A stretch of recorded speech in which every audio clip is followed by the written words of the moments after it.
Star Wars, one of the most enduring and talked about franchises on the planet. And wouldn't it be cool if Starfield introduced a few of the aspects from that galaxy far, far away? So, from blasters to clone troopers, this is All Out Gamer, I'm Echo, and here are my top 5 Star Wars mods. Starting out at number 5 is a mod to add a little bit more variety and colour to the citizens of Starfield.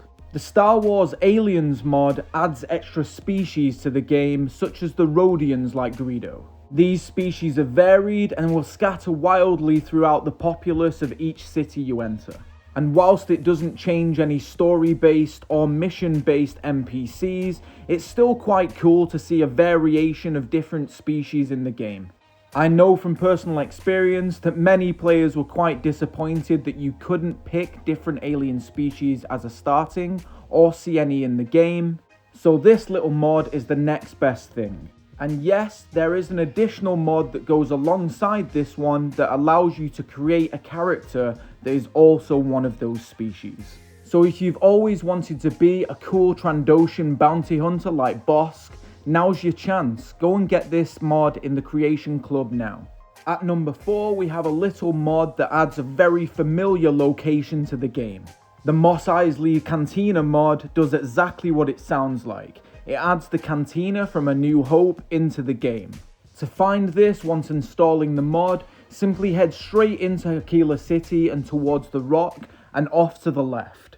Once inside, you'll be met with the familiar sight of the different booths on the left and right, as well as that central bar where the scene with Luke takes place.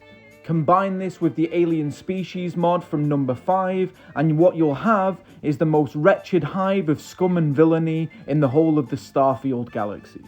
Unfortunately, no Han Solo, no Millennium Falcon, but we can't have everything, can we? At number 3, we have a mod pack to ensure that all your enemies miss 99% of their shots. The Imperial Armaments mod changes the look of select weapons within the game. This means that not only you, but also the NPCs and guards roaming around the various cities will be able to have the rifles and pistols of stormtroopers, sand troopers, and scout troopers. Unfortunately, the sounds of the guns themselves don't sound like the blasters within Star Wars, however, it's still a cool little touch for your galaxy if that's what you like.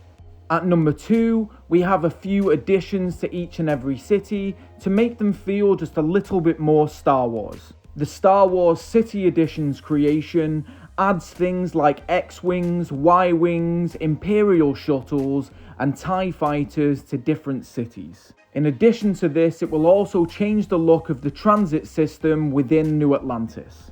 There are a few mods that you can throw in alongside this one that will add things like wanted posters and different alien signage to the different cities. Combined with the other mods on this list, this adds an extra layer of immersion to that Star Wars feel of the galaxy.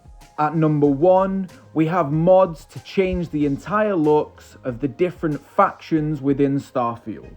For instance, if you combine the Star Wars Armor Pack with the Grand Republic mod, everybody within New Atlantis that is part of the UC will now wear clone trooper armor. This includes the troops patrolling the streets, as well as the ones in the Mass District around where Commander Tuala is. There are also other mod kits for things like the Crimson Fleet, the Freestar Collective, and so on and so forth, to change their looks as well, to add to the immersion of this universe you're creating. And yes, I'm aware it's a little bit of a mishmash between the different periods within Star Wars, however, I like these mods, I think they're really cool.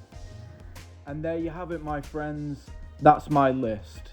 Have you checked out any Star Wars mods that you should let me know about? Please let me know in the comments below. Like and subscribe, it really helps the channel if you do so and only takes a second. I'll see you in the next video, and if you're playing it at the moment, good luck in Starfield.